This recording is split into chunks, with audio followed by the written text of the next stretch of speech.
Oh, hang on. Soego. Sure. Done. I guess I'll talk to him while we're disguised. You see a tired-looking man in a black robe. His narrow face is extremely pale, and he doesn't look as if he has been sleeping. His shoulders are slumped, and the flesh sags loosely beneath his bloodshot eyes. He looks so lost in thought he doesn't even notice you. Updated my journal. The man turns to face you and makes a slight bow. You suddenly notice that his eyes aren't bloodshot so much as they have a red tinge to them. I am Soego. How may I help you? Okay, I'm gonna ask him some questions. Halfway through your comments, Soego's lips suddenly peel back, revealing a row of dirty, sharp teeth, and he leans in, sniffing you. Okay. Doesn't seem too threatening yet, so I think I'll ask him why he's doing that. Your clothes, those robes, they smell of another. They are not yours. Soego's lips seal into a strange smile, his eyes gleam with an almost feral light. Who are you?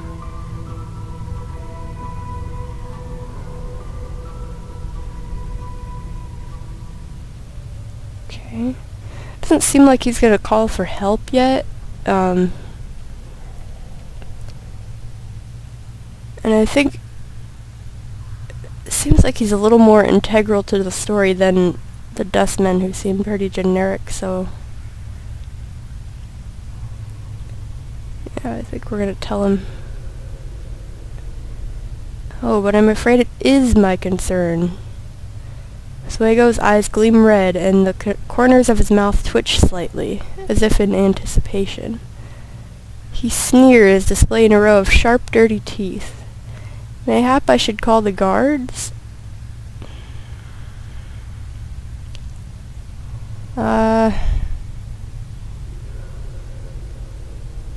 Well, there are 2 guards right over there. I don't know if he would also... if those skeletons would also come in.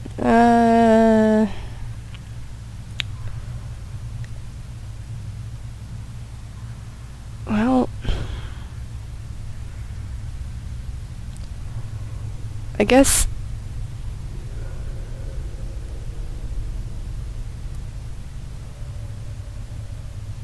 well, it seems like a bad idea, but... maybe if we... yeah.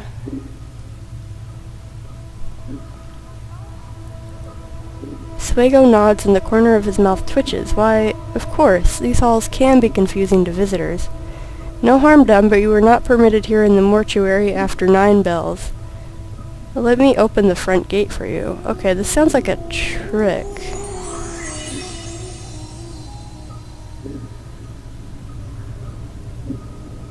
He's probably going to want us to leave right away. We're not quite done.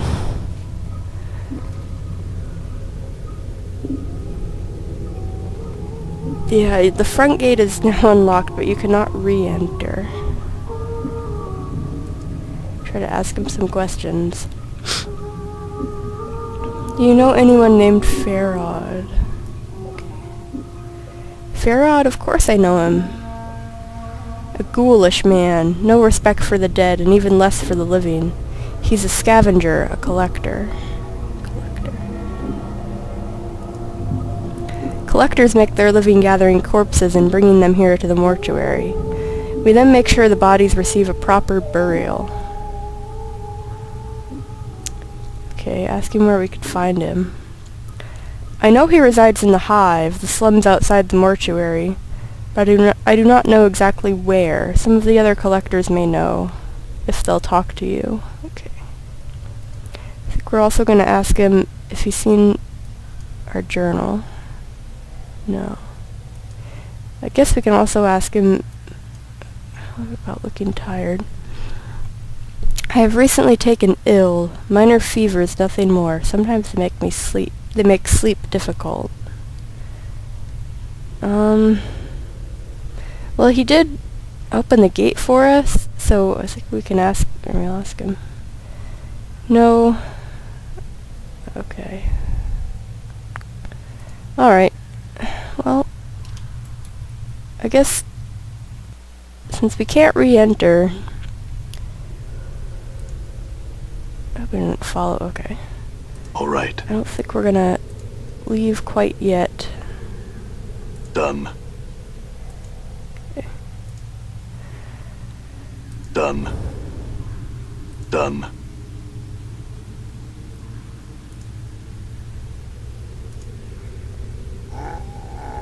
Okay, there's another tomb.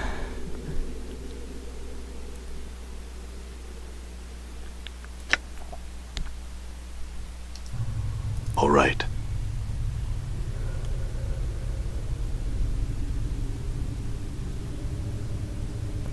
Stairs up.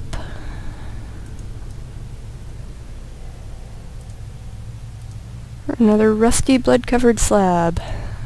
Okay. Well...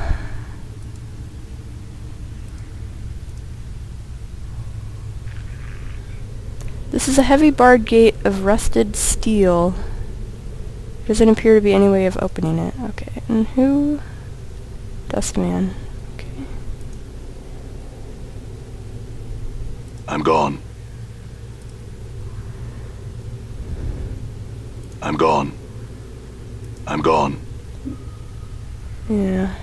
All right. Back at the Done. same place. Okay, so the only thing we didn't I'm go gone. through was this portal. So I guess we'll try, because our journal is probably in here.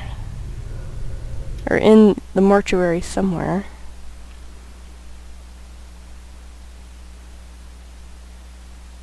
Central chamber. Okay.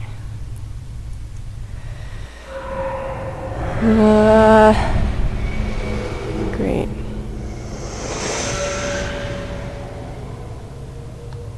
What the heck is going on? Disguise removed. Okay. Done. Gold. Or coppers, I guess. Can I pick those up? Okay. Pen's note.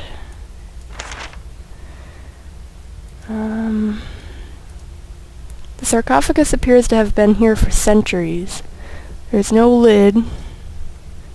The exterior seems to be made of solid stone. Uh-oh. Oh. I was gonna say, it doesn't look like there's anywhere to go. There's a door. Sigil. Says down in the corner there.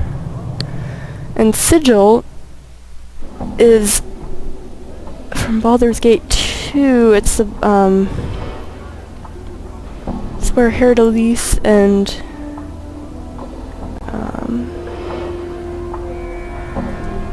his acting troupe are from. Okay, so it looks like now we're outside in the Hive.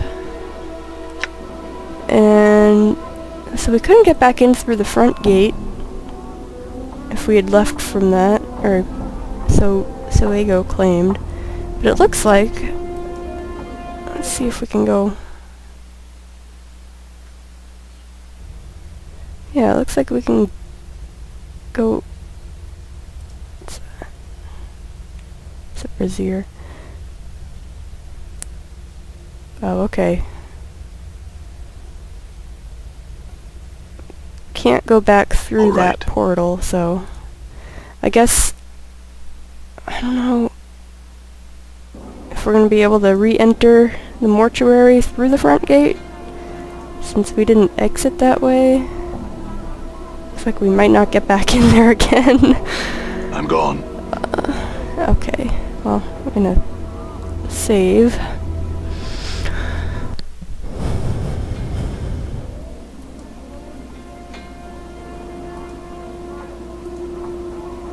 What is this? There's no sign. It might be a house. Oh. Dabus. Okay, talking to Dabus. You see a tall creature with a shock of white hair.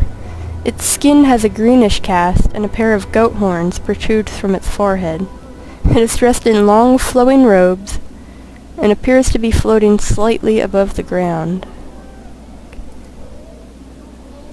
The creature turns to face you, and a series of symbols appear around its head. The symbols have a slight glow about them, and they just hover there. Oh, for the power's sake, piking Dabus. Oh, that's Mort talking. He's a Dabus. They speak in rebuses. These annoying word puzzles. If you don't know what he's saying, then we better find a native or some other way to communicate with him. If we want to. An annoying bunch. My bet they can speak. They just would rather piss everyone else off by trying to puzzle out what they're saying.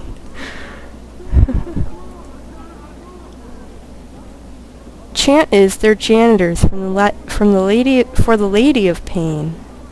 They float around breaking, fixing, and patching up sigil according to their whims. To her whims. They're worse than corpse flies. You can't swat 'em though, or the lady'll get upset. Lady of Pain. She runs the city, you'll know if you see her.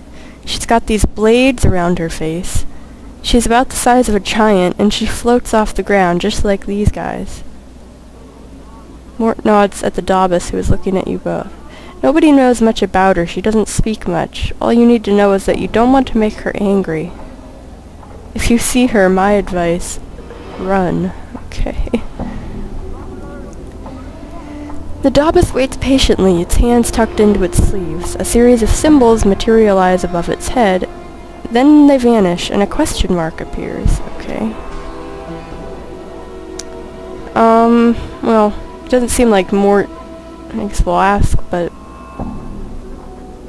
I think first, well, we're probably not going to understand it because we only have average wisdom and intelligence, but,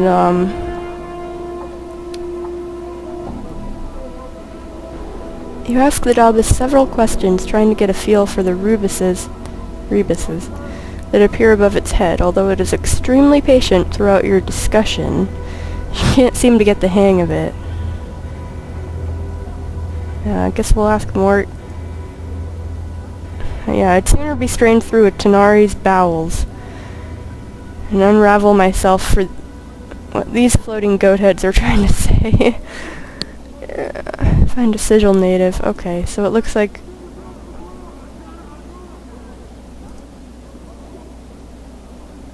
Then bows and turns away. Okay, so it looks like we'll have to... I'm gone. Find a translator. I'm gone. I guess... Really the only reason we would want to talk to them is... Done. Just to find out more about sigil in general and maybe right. the Lady of Pain. It's kind of getting in the way. Okay. Oh, there's another one over here.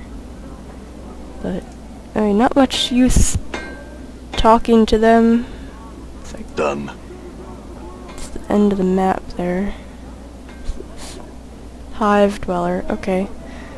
Let me talk to her. See if... You see a woman dressed in a faded, patched-up clothes.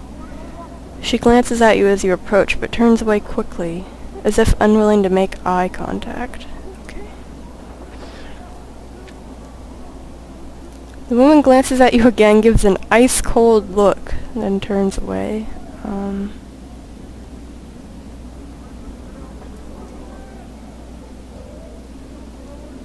She turns again, and this time you see a dagger in her hand. Leave me be, dog, or I'll be jabbing this where they'll never be finding it. Okay.